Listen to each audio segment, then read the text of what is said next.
Okay, so here we are, Triad Exercises 2, what I'm sure is going to be known as the infamous cycle fourths exercise. This exercise is essentially practicing a series of perfect cadences. Perfect cadences are a bread and butter staple in music. They're how we tie ideas off. 5-1 is a great full stop. Um, and why would we do it in the cycle fourths? Well, that gets us to do all of the keys as we move around the neck.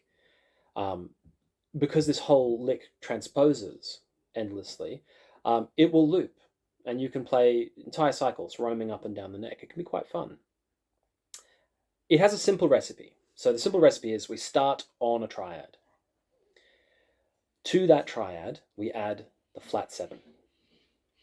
From the flat 7, we fall 1 fret, and now we're on the third of a new chord. So it's tricky in that it's going to constantly ask you to remember what triad degree are we on?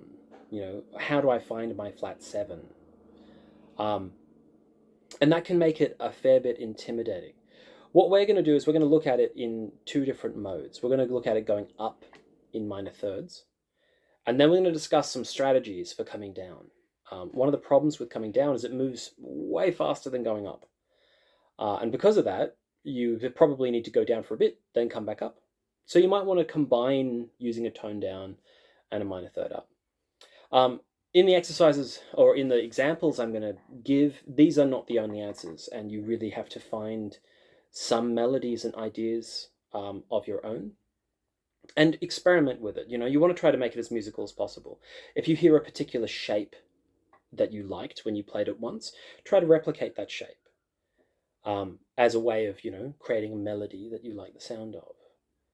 Initially, we're going to start doing it with block chords, where you do a block chord, 7, fall to a new block chord. But I think this exercise is way more fun when you arpeggiate the notes. So we might, never double back on a note, or